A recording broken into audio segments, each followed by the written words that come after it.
ఓట్ల లెక్కింపు ఫలితాల విడుదల సందర్భంగా రాజకీయ నాయకులు కార్యకర్తలు సంయమనం పాటించి శాంతి భద్రతల పరిరక్షణ కోసం ఎన్నికల కమిషన్ పోలీస్ శాఖకు సహకరించాలి అని విజ్ఞప్తి చేస్తున్నాము.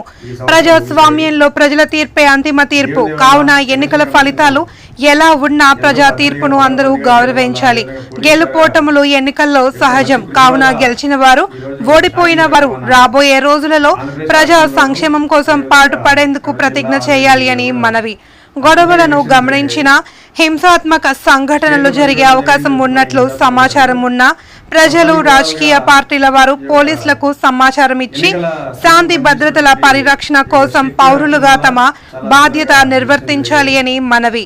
ముఖ్యంగా ఆదోని డివిజన్ మరియు కర్నూలు జిల్లాలో ఎన్నికల అధికారులు పోలీస్ శాఖ కృషి రాజకీయ పార్టీలు ప్రజల సహకారం వల్ల ఎన్నికలు సజావుగా శాంతియుతంగా జరగడం హర్షణీయం.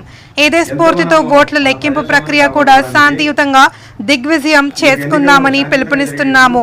ఎన్నికల్లో ఏ పార్టీ గెలిచినా రాబోయే రోజుల్లో ఆంధ్ర రాష్ట్ర ప్రజలకు ఆదోని ప్రాంత ప్రజలకు మేలు చేయాలి అని ఆశిస్తున్నాము. ఏ నూర్ అహ్మద్ ఎంఏ బిఈడి, ఆంధ్రప్రదేశ్ రాష్ట్ర సెక్రటరీ, మైనారిటీ హక్కుల పరిరక్షణ సమితి.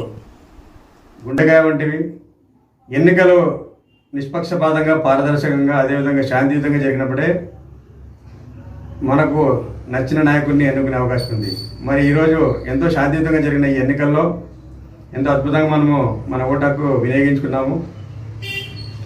ఇప్పుడు కౌంటింగ్ ప్రక్రియ కూడా ప్రశాంతంగా జరిగేందుకు మనమందరం ఎన్నికల సంఘానికి, ఎన్నికల కమిషన్కు, అదేవిధంగా పోలీస్ శాఖకు మనం సహకారం అందించాల్సి ఉంది.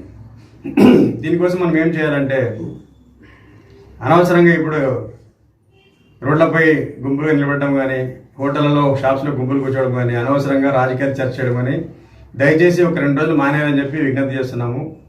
ఎందుకంటే ఇప్పుడు అందరూ ఒకే రకం ఉంటారు, ఒక్కోసారి నోరు జారి అది గొడవలు దారితీసే అవకాశం ఉంది. కాబట్టి అలాంటి పరిస్థితి రాకుండా మనము రేపు కౌంటింగ్ అయ్యే వరకు, కౌంటింగ్ అయిన తర్వాత కూడా ప్రశాంతంగా ఉందాము. ఎవరికి ఎక్కువ ఓట్లు పడితే వాళ్ళు గెలుస్తారు, అదే ప్రజాస్వామ్యము. దానికోసం మనము ఆలోచన చేయాల్సిన అవసరం లేదు. ప్రజలు ఎవరు గెలిపించాలనుకుంటే ప్రజలే గెలిపించుకుంటారు. దానికోసం రాజకీయ నాయకులు కానీ, కార్యకర్తలు కానీ దయచేసి మీరు రాంగ్ రూట్లో పోవద్దని చెప్పి విజ్ఞప్తి చేస్తున్నాము. మరి అదేవిధంగా ఈరోజు చూసుకుంటే మనము గెలిచిన అధికార పక్షం కావచ్చు, ఓడిపోతే ప్రతిపక్షం కావచ్చు, మనమందరము ప్రజలకు సేవ చేయడానికి రాజకీయాల్లో ఉన్నాము. మరి ఇలాంటి సమయంలో ప్రజలకు ఇబ్బంది కలిగించే విధంగా హింసాత్మక సంఘటనలు చేయడం అనేది ప్రజలు హర్షించారు. కాబట్టి ప్రజల సంక్షేమం కోసము, ప్రజల దృష్టిలో మనము ఉన్నతంగా ఉండడానికి రాజకీయ నాయకులు, కార్యకర్తలు కూడా రాజకీయ పార్టీలు శాంతియుతంగా రేపు కౌంటింగ్ ప్రక్రియకు సహకరించాలని చెప్పి, కౌంటింగ్లో గెలిచినా, ఎన్నికల్లో గెలిచినా ఓడినా కూడా ఫలితం ఎలా ఉన్నా కూడా మనం చివరికి ప్రజల వద్దకే మనము సేవ చేయడానికి వెళ్ళాల్సి ఉంటుంది. కాబట్టి ప్రజలకు ఇబ్బంది కలగకుండా కౌంటింగ్ ప్రక్రియ మనం సాగరిద్దాం. కౌంటింగ్ అయిపోయిన తర్వాత ఎలాంటి అల్లర్లు జరగకుండా, ఎలాంటి గొడవలు లేకుండా ప్రశాంతంగా ఉందాం. ఎందుకంటే ఎలక్షన్లు వస్తుంటాయి, పోతుంటాయి. కానీ మనము పొద్దున్న లేసే మొక్కలు చూసుకునే వాళ్ళం ఒకరికొకరు, మన వీధుల్లో కావచ్చు, గ్రామాల్లో కావచ్చు, పట్టణాల్లో కావచ్చు, నగరాల్లో కావచ్చు. కాబట్టి ఏదో ఐదేళ్ళకి ఒకసారి వచ్చే ఎలక్షన్ కోసం దయచేసి సంబంధాలు చెడుపుకోవద్దండి. అందరూ అన్నదమ్ముల్లాగా ఉందాం. మనము ఏ పార్టీ అయినా కావచ్చు, కుల మతాలకు అతీతంగా అందరూ అన్నదమ్ములుగా ఉందాము. ఎవరు గెలిచినా, ఎవరు ఓడిపోయినా కూడా వాళ్ళ రాజకీయాలు చేస్తుంటారు, వాళ్ళ పాలనలు చేస్తుంటారు. అంతిమంగా మనము ఉదయం లేసి పనికి పోయేది తప్పదు. కాబట్టి మనకు అందరితో మనకు మంచి పరిచయాలు ఉండాలి, అందరితో బాగుండాలంటే దయచేసి కౌంటింగ్ అయిపోయిన తర్వాత ఫలితాలు ఎలా ఉన్నా కూడా రాజకీయ పార్టీలు కావచ్చు, కార్యకర్తలు, నాయకులు కావచ్చు, ప్రజలు కావచ్చు, దయచేసి ఎలాంటి వివాదాలకు పోవద్దని చెప్పి మైనారిటీ హక్కుల పరిరక్షణ సమితి తరఫున విజ్ఞప్తి చేస్తున్నాం. అదేవిధంగా కర్నూలు జిల్లాలో ఎంతో అద్భుతంగా మరి ఎన్నికల సంఘం కృషి వల్ల, జిల్లా కలెక్టర్ వారి కృషి వల్ల, ఎస్పీ గారి కృషి వల్ల ఎంతో ప్రశాంతంగా ఎలాంటి గొడవలు లేకుండా అద్భుతంగా ఎలక్షన్స్ జరిగినాయి. మరి కర్నూలు జిల్లా మొత్తానికి ఒక అద్భుతమైన ఒక ఎగ్జాంపుల్ మన రాష్ట్రానికి మన కర్నూలు జిల్లా.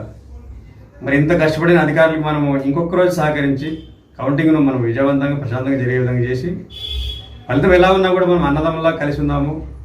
ఎలాంటి గొడవలు దయచేసి చేయొద్దండి. ఎందుకంటే ఎవరు గెలిచినా, ఎవరు ఓడిపోయినా అది ఒక వారం ఉంటుంది, వేడి అంతే. తర్వాత మరి కామన్ అధికారం పార్టీ అధికారం చేస్తుంటుంది, ప్రతిపక్షం ప్రశ్నిస్తుంటుంది, కామన్ జరిగేది అది. కాబట్టి దీన్ని ఎవరు పర్సనల్గా తీసుకోవద్దండి. మనం నచ్చిన నాయకుని ఓటేస్తాము, తర్వాత మన లైఫ్ మనకు ఉంటుంది. అప్పుడు దయచేసి కౌంటింగ్ రోజు ప్రశాంతంగా అందరూ ఉండాలని చెప్పి విజ్ఞప్తి చేస్తున్నాము. అదేవిధంగా అధికారులు ఏదైనా సమస్యాత్మకంగా ఏమైనా కనబడినా కూడా, ఏదైనా గొడవలు జరిగే అవకాశం ఉన్నా ఏదైనా మీకు అనుమానాస్పదంగా ఉన్నా, ఏమన్నా కొట్లాటలు జరిగినా కూడా వెంటనే పోలీస్ శాఖకు అప్రమత్తం చేయండి. ఫోన్ చేస్తే వాళ్ళే చూసుకుంటారు. కాబట్టి పోలీస్ శాఖ కూడా అప్రమత్తంగా ఉంది. వారికి మనము 100% సహకరించాలి. అప్పుడే మనం శాంతి భద్రతలు సాధించగలము. పౌరులుగా మన బాధ్యత కూడా పోలీసులు సహకరించలేదు. సో కాబట్టి ఎన్నికల సంఘానికి, ఎన్నికల అధికారులకు, పోలీస్ శాఖకు అన్ని విధాలుగా సహకరిస్తూ రాజకీయ పార్టీలు, నాయకులు, కార్యకర్తలు, ప్రజలు కూడా కౌంటింగ్ ప్రక్రియను శాంతియుతంగా జరిగేందుకు సహకరించాలని చెప్పి, ఎవరు గెలిచినా ఓడిపోయినా కూడా మనసులో పెట్టుకోకుండా అందరూ కలిసిమెలిసి అన్నదంలో ఉండాలని చెప్పి విజ్ఞప్తి చేస్తున్నాను. నా పేరు నూర్ అహ్మద్, మైనారిటీ హక్కుల పరిరక్షణ సమితి ఆంధ్రప్రదేశ్ రాష్ట్ర కార్యదర్శి. ధన్యవాదాలు. జై హింద్.